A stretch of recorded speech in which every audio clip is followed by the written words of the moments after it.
नमस्कार। Nation one की big news में आप सभी का स्वागत है। मैं हूं लिली। यूपी में बीजेपी की सरकार आने के बाद लोगों में एक उम्मीद जगी और सबको यही लगा कि अब यूपी के अच्छे दिन आएंगे।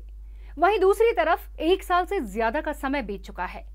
आम जनता तो दूर की बात है, अपनी ही सरकार के मंत्री अधिकारियों से अपने कामों को करवाने में नाकाम साबित हो रहे हैं और इसी की एक वानगी आज हम आपको यहां पर दिखाएंगे।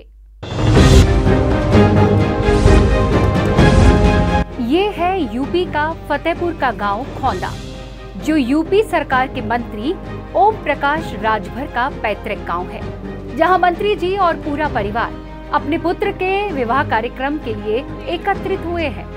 पुत्र का विवाह संपन्न हो गया है और प्रतिभोज होना बाकी है। मंत्री जी की व्यथा देखिए, हाथ में फरसा कुदाल लिए सड़क बनाने में पूरी मुस्तैदी दिखा रहे हैं, क्योंकि जिस सड़क पर मंत्री जी फरसा कुदाल चला रहे हैं उस सड़क पर कई बड़े नेताओं के आने की उम्मीद है, क्योंकि मंत्री जी के बेटे का प्रतिभोज जो है। लेकिन परेशानी ये है कि कई बार शासन प्रशासन को सड़क की दुर्दशा के बारे में जानकारी दी गई, लेकिन किसी विभागीय अधिकारी या प्रशासनिक अधिकारी ने मंत्री जी की बात का संज्ञान नहीं लिया। सोचने वाली बात यह है कि डबल इंजन की सरकार होने के बाद भी यूपी में सड़कों का हाल इतना बुरा है कि मंत्री जी को खुद सड़क बनानी पड़ रही है। तो आप सोचिए कि आम जनता की स्थिति कितनी दयनीय होगी। वहीं मंत्री जी का आरोप है कि कई बार इस बाबत अधिकारियों को इसकी जानकारी दी गई, लेकिन अभी तक सड़क का निर्माण नहीं हो पाया।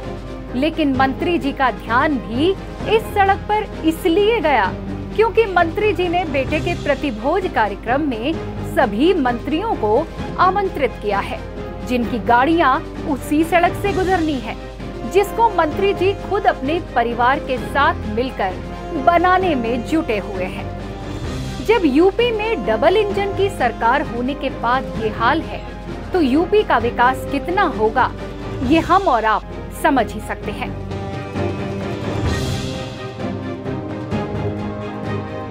Nation one bureau report.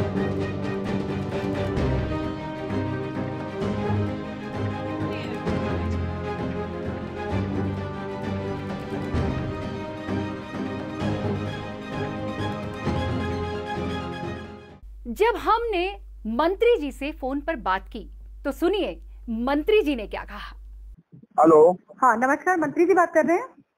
जी जी नमस्कार। जी मंत्री जी नमस्कार। पहले तो आपको बहुत बहुत बधाई हो आपके बेटे की शादी के लिए। और मैं नेशन वन से बात कर रही हूँ। जो ये सड़क के बारे में, जो सड़क का दुहाल हुआ पड़ा है और आपके बेटे की शादी है और भोज है और सड़क बनाने में आप खुद ही जुटे पड़े हैं, इस पर पूछना था आपसे कि शासन प्रशासन से कई बार आपने गुहार लगाई है सड़क बनाने की, लेकिन उनके कान पर अभी तक जू नहीं रेंगी और आपके बेटे का प्रतिभोज है और आप खुद ही जो है फावड़ा बेलचा लेकर के और अपने परिवार के साथ सड़क बनाने में जुटे पड़े हैं। क्या कुछ कहेंगे इस पर?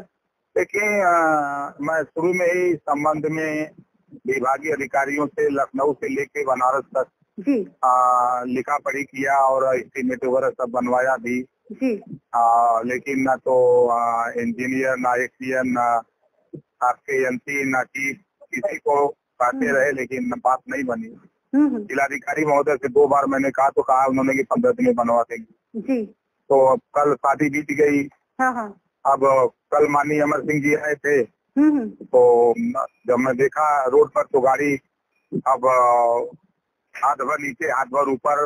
अब तो मुझे बड़ा अखबार सा लगा तो आज मैं पुनः जब जौनपुर से आया हूँ गांव तो गाड़ी खड़ा करके फिर घर के 10 नौजवानों को लेकर के हमने कहा चलो पहले सड़क बना लिया जाए, नहीं और लोग आएंगे तो वो भी यही कहेंगे कि कम से कम लेकिन मंत्री जी कितने दुर्भाग्य की बात है कि आपकी अपनी ही सरकार में लोग मतलब नजरअंदाज कर रहे हैं आपकी बात को कि आपने इतने दिनों से गुहार लगाई है और तब उनके कानों पर जू नहीं रेंग रही है। जैसा आपने कहा कि आपने विभागीय अधिकारियों से बात की और जिलाधिकारी को भी संज्ञान दिया था इस बात में, लेकिन उन्होंने किसी तरह की कोई कार्रवाई नहीं करी और अब अंत में आपको खुद लगना पड़ा। इस पर क्या कहेंगे? देखिए, मैं फिर कह रहा हूँ जी कि जो खुद पर भरोसा करता है जी उसकी मदद खुदा भी करता है। दूसरी और चीज हमें अपने बाहुबल पर, अपने मेहनत से, हाँ। अपने परिश्रम पे हमको भरोसा है। और अब तक हम धरती पर जो कुछ भी करते हैं तो गरीब, कमजोर, लाचार, पिछड़े, दलित, अल्पसंख्यक के लिए लड़ते हैं, उनके लिए करते हैं। वो ठीक है मंत्री जी, आपको आप अनुशासन की ही बात कर रहे हैं। अपने आप अनुशासन इंसान को होना बहुत जरूरी है, लेकिन साथ ही अनुशासनहीनता जो है, क्या ये देखने को नहीं मिल रही है? अब आपके सामने है। अब इसको तो कहा जा सकता है कि जब अधिकारियों से कहा गया इन्होंने नहीं किया। हाँ। तो मतलब मंत्रियों से ऊंचे अधिकारी हो गए हैं। अब क्या चाहे अधिकारियों को। अब हम लोगों जो सामने है प्रमाण है आपके। एक चीज और आपसे पूछनी है, आप लगातार अपनी ही सरकार की आलोचना करते कई बार नजर आए हैं, तो आपको ये नहीं लगता कि आपको बाहर का रास्ता भी जो है दिखाया जा सकता है? क्या कहेंगे? जी देखिए, मैं फिर कह रहा हूँ, मैं सत्ता एक साधन है जी। सत्ता के लिए ओम प्रकाश राजभर नहीं गया है वहाँ जी। उसका सुख भोगने के लिए नहीं गया हूँ जी। गरीब, कमजोर, पिछड़े, दलित, अल्पसंख्यक की लड़ाई लड़ने के लिए गया हूँ जी। अगर मैं गलत कहता हूँ तो आज प्रमाण मैं खुद बता रहा हूँ, जिससे आपने सवाल किया जी। 250 मीटर सड़क बनाने के लिए 2 महीने से अधिकारियों से कह रहा हूँ जी। और इन लोगों ने नहीं किया। अगर इस बात को बहुत से जो लोग सुन रहे होंगे जी, जो दल के नेता होंगे, उनको तो बुरा लगता होगा कि इसे मंत्री क्यों बोल रहे हैं जी। जब मंत्री का काम नहीं होगा तो नहीं बोलेगा। डीएम से 2 बार कहा गया सड़क बनाने के लिए, नहीं सुना जी। अभी ये कहें तो लगेगा कि आप बाहर जाते हैं। तो मैं आज भारतीय समाज पार्टी का राष्ट्रीय अध्यक्ष जी, और अपनी पार्टी का राष्ट्रीय अध्यक्ष होने के नाते भी हमारा नैतिक कर्तव्य है कि पहले समस्या जो आवे उसको सुनाया जाए, लोगों को न सुने तो उसको आपके माध्यम से जनता को ये बता जाए कि देखो हम आपके लिए लड़ रहे हैं, लेकिन बात तुम्हारी बन नहीं रही। चलिए, आप तो मंत्री हैं, डबल इंजन की सरकार है, केंद्र में भी और यूपी में भी डबल इंजन की सरकार चल रही है।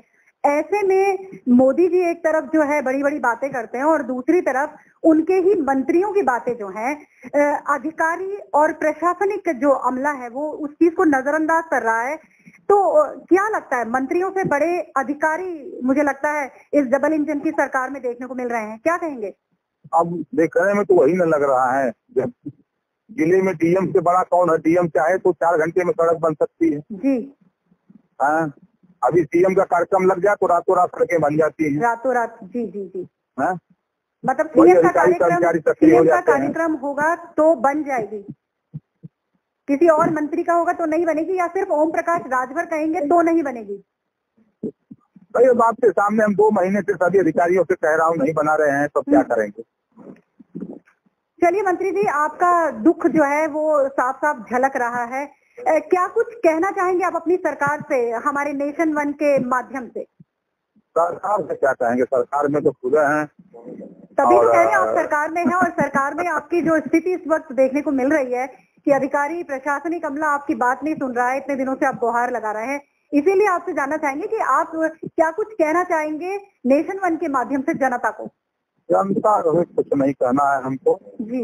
जनता शिक्षित हो, अपने अधिकार के प्रति जागरूक हो, सोचे जी जी, और ज्यादा से ज्यादा अपने विषय में सोचे, देश के नेताओं के विषय में न सोचे, तो यही बेहतर है। बहुत धन्यवाद नेशन वन में जुड़ने के लिए। एक बार पुनः आपको बहुत बहुत बधाई। Thank you. तो देखा आपने, अपनी ही सरकार में मंत्रियों का हाल कितना बेहाल है। तो जनता के अच्छे दिन कब आएंगे, ये अपने आप में बड़ा सवाल है। बिग न्यूज में आज के लिए मेरे साथ इतना ही। देश और दुनिया की तमाम बड़ी खबरों के लिए बने रहे नेशन वन के साथ। मुझे दें इजाजत, नमस्कार।